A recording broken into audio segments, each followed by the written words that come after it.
Hi everyone, happy Sunday. I'm back again with another video. Last week I posted a video about how to create an effective giveaway. I got a really good response from it, and yeah, I just thought it would be cool to do another one. But this time I'm focusing on influencer marketing.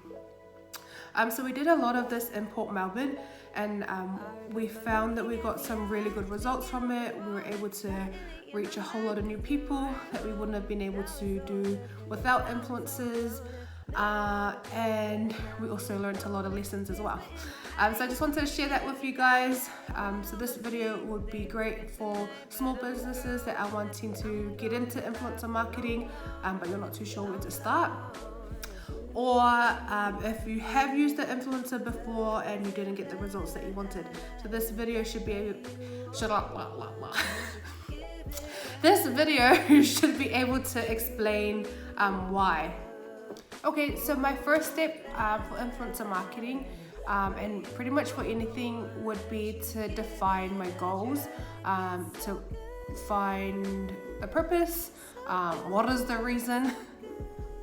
I think there's a bit of an accent there, but yeah, basically you need to figure out what your goals are for influencer marketing so that you can start to put together a plan or strategy to achieve those results or those goals.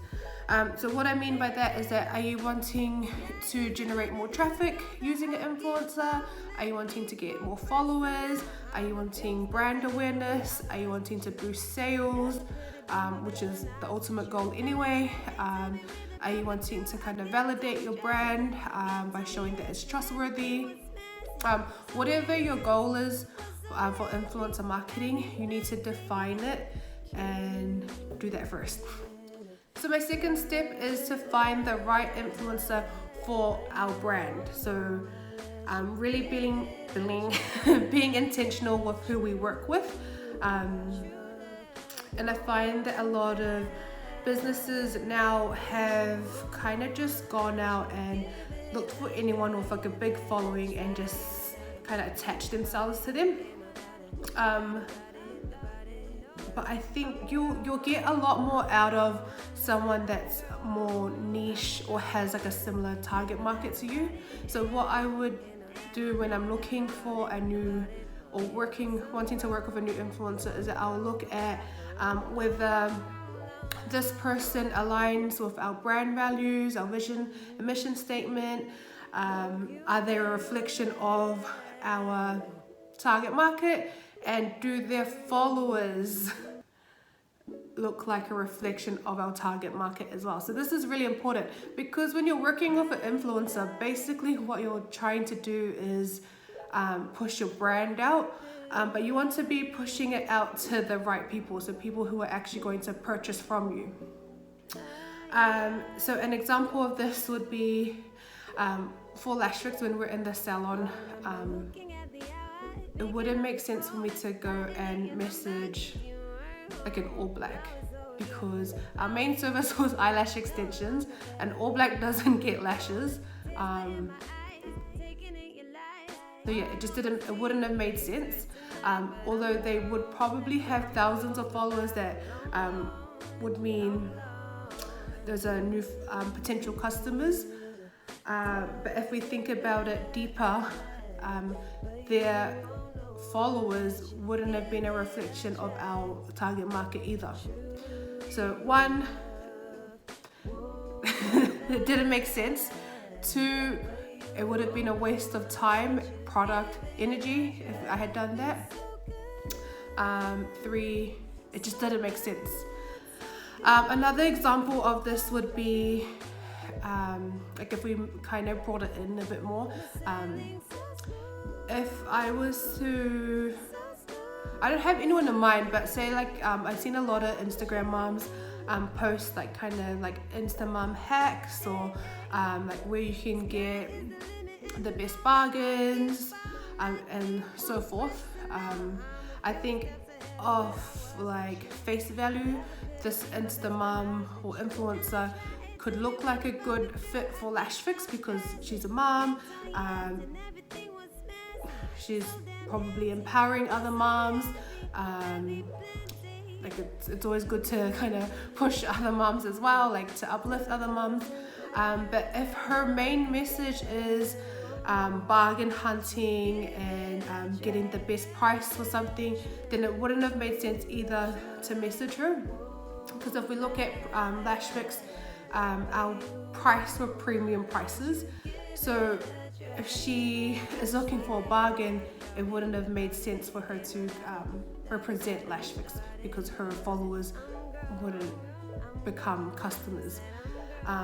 So yeah, that's kind of like an idea of how to look for influencers that would have the same market as you, and that way you're able to get the most out of them as well. Third step, so once I found the influencer that I feel will represent us well, has the same target, I will think of ways to approach them. So like in the past, I have just sent them a real simple DM, and in the kind of message, all I'm saying is like a sentence or two of who I am and what the brand is about, and then what I like about them, and then like the offer, like, hey, would love for you to try us, no obligation. Yeah, so it's really simple. Like, I'm not trying to send them a 3-page love letter, and yeah, like, do you know what I mean? Like, this person doesn't even know who you are, so just like try keep it like light and friendly. Remember to be respectful, because they're humans too. And then like if you're funny, put something funny in, like just like a line, like, you know, something that's gonna stand out, because they probably get like thousands of messages every day, but if your message stands out, then they're more likely to work with you. So lastly, once you have messaged the influencer and they have expressed interest, I would put together a written agreement. So in this agreement, you want to be clear with what you're expecting from them. So whether it's 2 Insta stories, 1 like newsfeed post, are you wanting exclusivity? Like, are you wanting to be the only lash brand that they work with? Whatever it is, you want to be clear so that they're able to say yes or no, and that way you're not chasing up to see when they're going to post about you. You're not kind of sitting in the dark and not knowing how to approach them again. You don't have that like kind of awkward follow-up, like, hey, remember that thing I sent you? Are you going to post it? Whatever.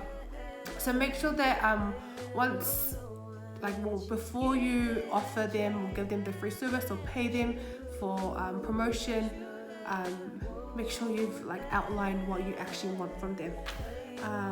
But yeah, same as before, like, remember they're human as well, so treat them with respect.